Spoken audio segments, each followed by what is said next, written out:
Welcome to Countdown to World Youth Day, EWTN Radio's exclusive World Youth Day coverage, live from Rio, with Elena Rodriguez and Tom Price.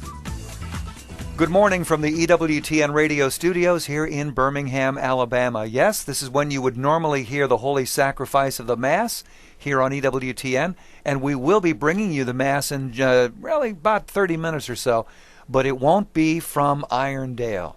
It will be from Rio de Janeiro, and to talk a little about that is our girl from Ipanema, Elena Rodriguez. There it goes. Setting the stage. This is the girl from Ipanema saying good morning, bom dia, live from Rio de Janeiro, Brazil, site of the World Youth Day 2013 with Pope Francis, his first World Youth Day, and also today his first public appearance. And we are all very excited to be able to carry the Mass live from the Shrine of Aparecida, which is the largest Marian shrine in the world. It is located about 160 miles due west of Rio de Janeiro. The Holy Father at this time is making his way to the shrine and is almost getting there. So people have been gathering at the shrine since very early this morning, even before there was light out. They're very anxious to see the Holy Father, his first public appearance this World Youth Day. They can't wait. And they have been praying the rosary and also preparing spiritually, praying the glorious mysteries of the Most Holy Rosary. And of course, this will be par excellence, the great Marian feast of this World Youth Day. No doubt. It's got to be exciting for you as a pilgrim yourself, even though you're covering this for EWTN. You're also a faithful Catholic, so I know this has to be exciting for you personally. Very much so. And the great thing about being able to do this for EWTN is that you can combine faith and your profession all in one, and they don't have to be fighting against each other. They're complementary. They go together. They walk together hand by hand. Now, when the Holy Father celebrates a Mass, this is not just a daily Mass that you would attend in your local parish, or something that you do before you go to work to get your day off to a great start. This is a big deal because you've got hundreds of thousands of people in attendance. What are the logistics like? Well, let me tell you, this is certainly no big deal. It is a big deal, and it's really not it's something that these people will remember for the rest of their lives if they were able to get in. First of all, it is open to the public, so there will be, of course, the bishops will be there, the priests will be there, and actually I met up with one of the priests at the hotel where we are staying, from Troy, Michigan, and he was working all day, Father Eric, working all day yesterday to get his credentials as a priest to be able to participate in the Mass today, and of course during the rest of the Masses that we're going to be having as part of the official World Youth Day events through the rest of the week, and of course the closing Mass on Sunday out on the field of faith, of course. But it is a big deal for the priest. Liturgically, it's also a big deal for the crowds gathering, and a lot of people could not make it in, but they have huge, gigantic screens and, of course, sound systems all across the front lawns and the front property of the Shrine of Our Lady of Aparecida for the great number of crowds and people gathering there in front. And, of course, it's a little bit misty right now, and it's a cloudy day. It's cold. They are facing some difficulties, and it's not comfortable, but they are there. They're very enthusiastic, and they just can't wait to see the Pope. Now, they're not the only crowd living the event live from Rio. There are also giant screens along the beach. Really? Copacabana Beach, where the first inaugural ceremony took place last night, which we all had a chance to see. And I was there, as a matter of fact. And we're still coming up with official numbers, but it could be anywhere around the 1 million mark, even though it was raining. It was still, well, it's not official yet. They're still to release those numbers, but that's just a gross number. But they have also set up these screens along the beach and sound systems, so people who go there will be able to follow the Mass from Copacabana. Of course, both locations, the shrine and Copacabana Beach, are separated by about 160 miles. So you're certainly nowhere close if you're at the beach, but you'll still be able to get that feeling of being together as a group with all the colorful flags. Now, a lot of the young people this morning are not going to be at the beach, and not just because it's raining, but because they also have their catechesis, and catechesis start officially today. So bishops from different countries and priests and are going to different churches where the different groups are gathering, and they're having catechesis this morning. Of course, spiritual formation and learning about the faith and catechism is a big part of World Youth Day. It's not just the major events that we see with the colorful flags and the cheers and of course that you could call that a spiritual high, but there's also a lot of prayer, contemplative prayer, moments for reflection, and also a chance for the young people participating to learn about their faith and why we value our faith and all the significance of our faith, which I think is great because you get to learn, you get to live, and then you get to practice. Yeah, it is really awesome. And I was listening to the Sunrise Morning Show driving in, and they were talking about these catechesis sessions as really being one of the well-kept secrets of World Youth Day. Avi, it is a little less visible than a Mass celebrated by 1 million people, but really very powerful, isn't it?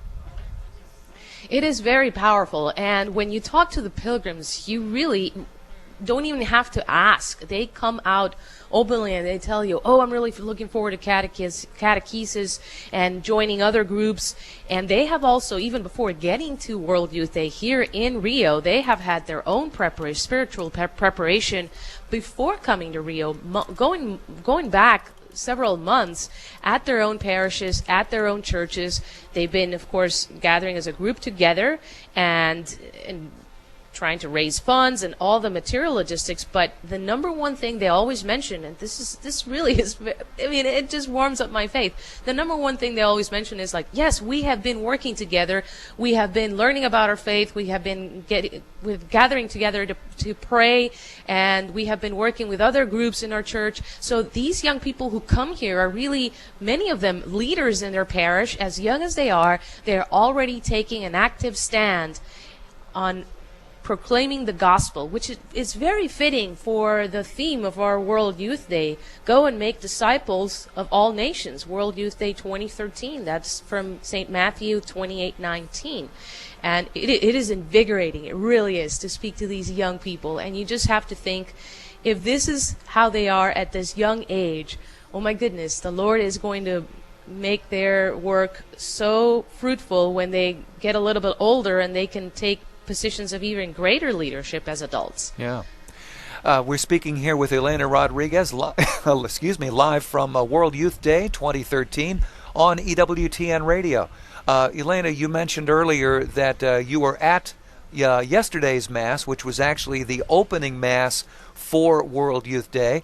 That was not offered by the Holy Father. That was offered by the Archbishop of Buenos Aires, of Rio, rather. Correct?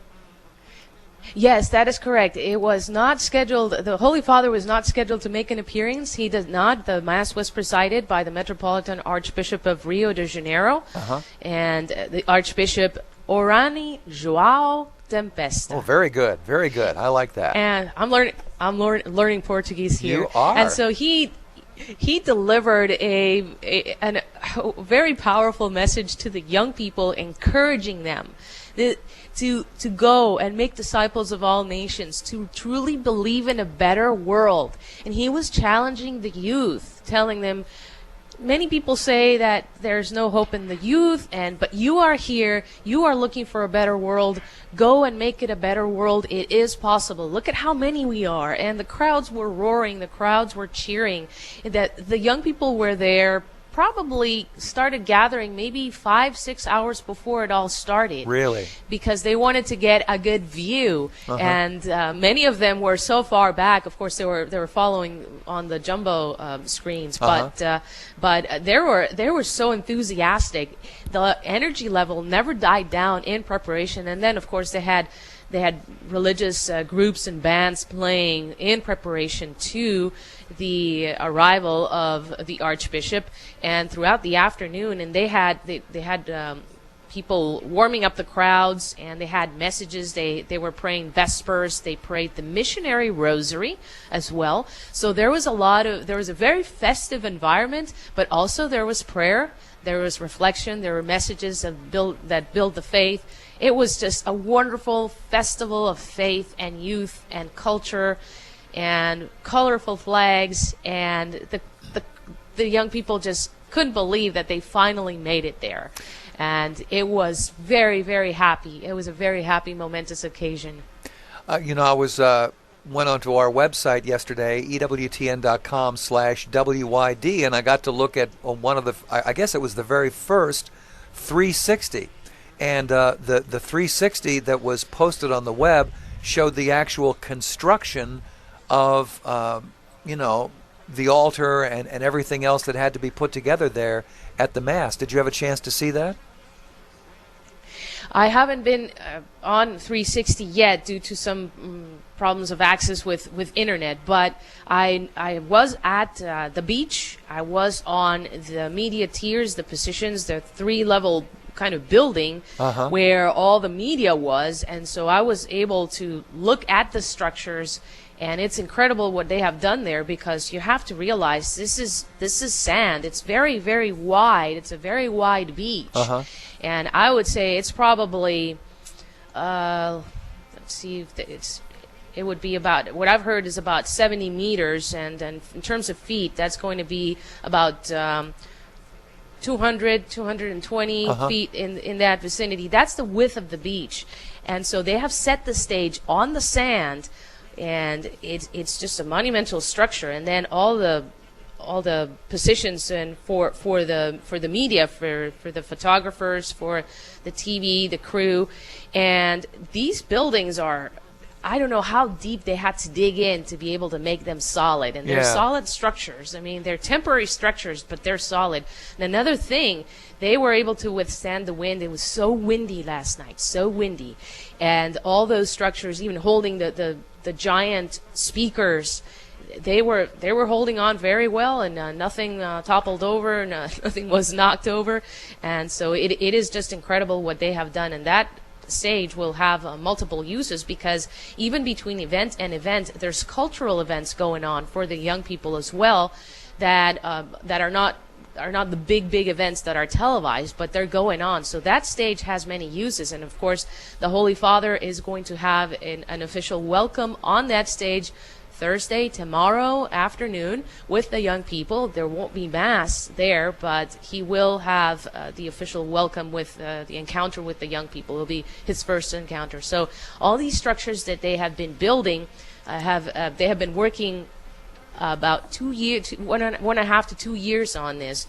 And I was speaking with the coordinator of all these events, the cultural events, last night, and it is very interesting how they prepare this, because he and a team of organizers got to go out to World Youth Day 2011 in Madrid, the last World Youth Day, and they were part of the organizing team there. Oh, really? So they had a chance. Yeah, they had a chance to learn, to get some training, and then they had a chance to ask for suggestions. They had a chance to participate also in the evaluation meetings that go on after World Youth Day, after everybody has gone back and is back in their home safely, and the Pope has gone back to the Vatican. They still continue to meet, to evaluate, and to pass on suggestions and lessons learned to the next group of organizers. It's very interesting. Very efficient. Actually, that's a very efficient thing, so that you're not starting from scratch and, trying to invent the wheel when, you've got this giant event coming up, and you can actually learn from the mistakes from the previous. And, any big event is going to have mistakes and miscues and things like that. That's just human. But golly, what a wonderful opportunity to kind of head it off at the pass, right? And it was very near and dear to their hearts. The Yeah. reason I noticed that these two gentlemen, they were dressed in black suits, the men in black, and so Yeah. I thought they were security at first. But every time that last night at Copacabana Beach, prior to the mass, that they were mentioning the World Youth Day 2011 Madrid, they were like cheer, they would look at each other, and I thought, oh, they must be from Spain. That's why they get so enthusiastic. And when I approached them, they told me, no, we're part of the organizing team. Wow. But then I understood why they were so enthusiastic. Neither one of these two gentlemen are from Spain, but one is from Colombia and the other one is from Brazil. But they were so enthusiastic. They were very much part and still very much in tune with the last World Youth Day. So they have that to learn from and to coordinate, and that's how one World Youth Day ties in with the other. A continuum. Wow. Just awesome. Yes. It's 16 minutes after the hour. We are live here with Elena Rodriguez speaking to you from World Youth Day 2013. And you know, something that we've picked up on with really all of our radio and television coverage is the enthusiasm of the pilgrims. I have never seen so many smiles, goofy weather notwithstanding. Everybody is so joyful. They truly are. You can see it in their faces right now, and they are at the Shrine of Aparecida outside under mist, in the cold, and they're chanting, they're waving their World Youth Day flags, they're waving their Pope Francis flags, and staying together as a group. And this is even before the Pope has arrived. Now imagine how much more it's going to be once the Pope arrives. Sure. Same thing for last night, the Mass at Copacabana Beach. Those huge crowds, and they were so energetic, and this is even before the Pope. They have seen the Pope, and the Pope was not, they knew that the Pope wouldn't be there that night. So it's just amazing. Now, speaking of the Pope, I have to tell you that there was a small change of plans this morning as far as how the Pope was going to get from his residence where he spent the night in Sumeré to the shrine of Our Lady of Aparecida, the national shrine, the Basilica. He was originally scheduled to take a helicopter from the residence where he is staying, which is very close to the metropolitan center of the city of Rio, but up a little bit on the mountain. And because it is so cloudy today and the cloud ceiling is so low, they can't fly the helicopter. Oh. So then they took him to the local airport, to the smaller airport, to board a plane, and then he's flying the plane to Aparecida, to the shrine. But what he used to get from his residence to the small airport, the local airport, was that first car that we saw when he first arrived, that little car, which I believe is a Fiat. Yeah, I want to point And out that is how fitting. Well, that is not Mary's Fiat. That is the Pope's Fiat. Okay. I'm sorry, couldn't resist that You one. had to. I just served it on a silver platter. You for did. You You did. I think I got a double on that one. So then, so the Pope flies then from the small airport to Aparecida, and when we come back from our quick break here on EWTN, I want to talk with you for just a moment about the National Shrine of Aparecida. What is it, and why is it a national shrine? That's coming up in just a few moments here on the EWTN Global Catholic Radio Network. It is Countdown to World Youth Day 2013. Tom Price here along with Elena Rodriguez, live from Rome. Don't go away.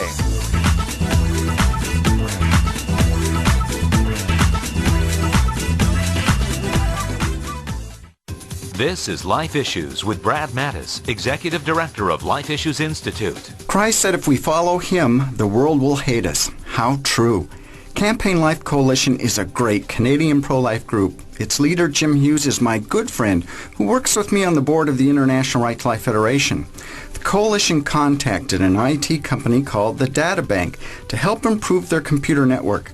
But the Databank sent a strongly worded, rude response. The CEO, Chris Hansen, accused Campaign Life Coalition of promoting hate, prejudice, and bigotry, and refused to do business with them. It looks like all the hate, prejudice, and bigotry is coming from the data bank, not pro-lifers. But they've been hearing from us. They removed the ability to contact them from their website. If the data bank is so noble, why are they hiding? Life Issues. Stay informed. More informed than you've ever been. I worked in pro baseball for a long time, and we play on Sundays. And it was an easy excuse. I took the easy out and just didn't go to Mass. When I was in college, I ended up having a lot of questions about my faith, and I ended up leaving the church. I might have gone to church, at Christmas time. Gradually quit going. Went through a divorce and ended up being a single parent. If I didn't have church or God, I would be back at that lonely stage, that trouble stage. Whenever you get anxious and worry about things, you just know that Jesus has it under control. Now that I'm back in the Catholic Church, I'm a new person. I love it. And it's a place where I feel accepted for who I am. When you come home to the church, you're coming home to a Catholic family where people today just embrace you. I have a peace when I walk through the doors of the Catholic Church, like that's where I belong. If you've been away from the Catholic Church for whatever reason, we invite you to take another look. Visit CatholicsComeHome.org today. Let's return to EWTN Radio's exclusive World Youth Day coverage, live from Rio. Hey, welcome back. It's 21 after the hour. Tom Price here along with Elena Rodriguez, who is live from Rio. And Elena, before the break, we were talking about the National Shrine of Aparecida, which is where Mass will be offered this morning. Can you tell us a little about the shrine? Yes, certainly. The shrine is the largest Marian shrine around the world. So it is very important, of course, for the Holy Father to visit a Marian shrine.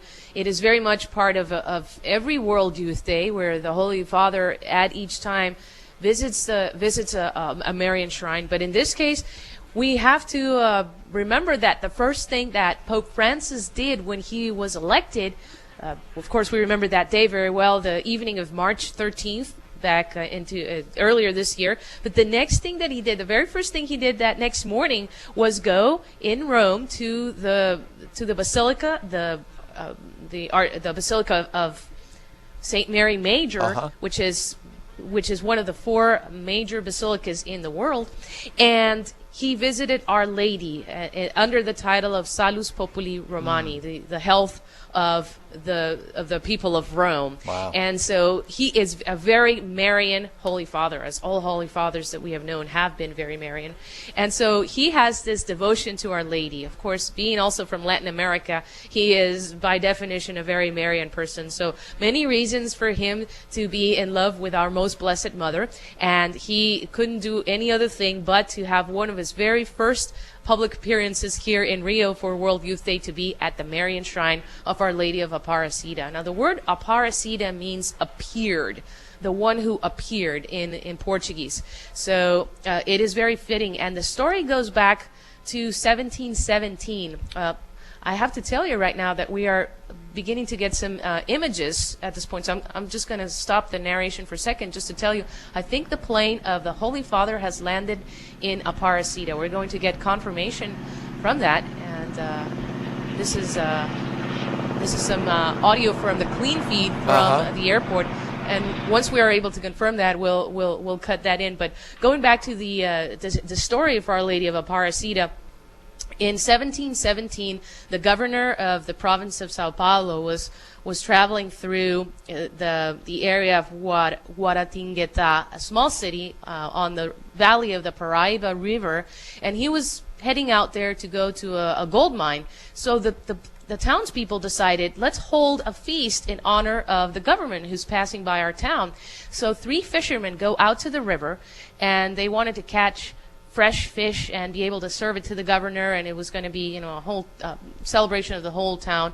But they really didn't catch anything, and they were like very, very anxious. So they started praying to Our Lady of the Immaculate Conception. Why? Because it was the tradition back then to pray for the people of Brazil, to pray to Our Lady of the Immaculate Conception.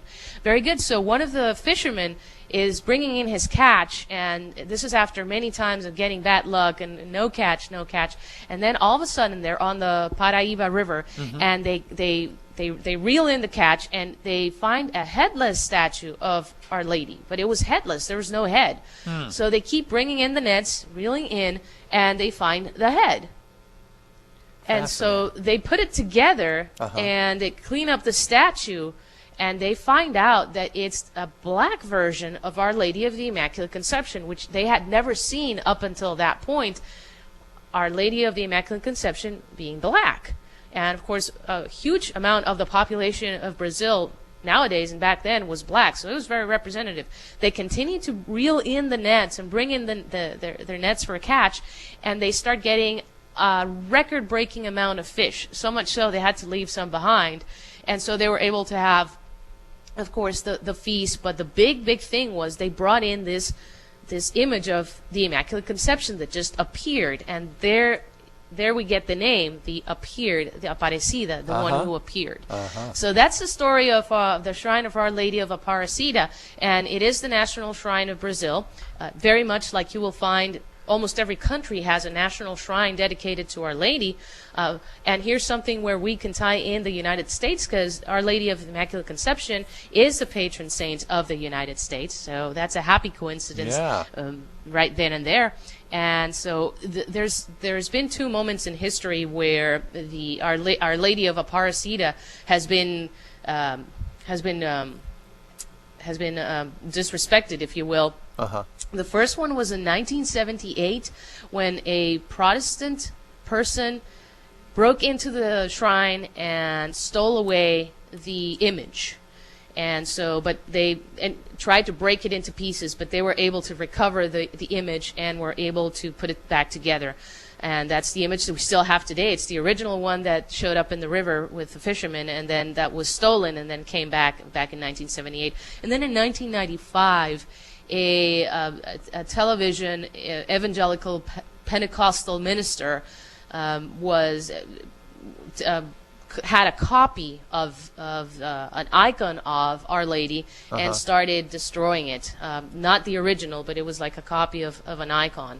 So, but it has happened through history that there's been these two instances where Our Lady of Aparecida has been disrespected. But when you do mention around here in Brazil the shrine of Our Lady of Aparecida and then just the name Our Lady of Aparecida, everybody's very reverent. And they may tell you, oh, I don't know, because I was talking to a taxi cab driver on Sunday and about Our Lady of Aparecida, and he says, well, I asked him, do you believe in God, and you know, do you go to church? He says, no, I believe in God.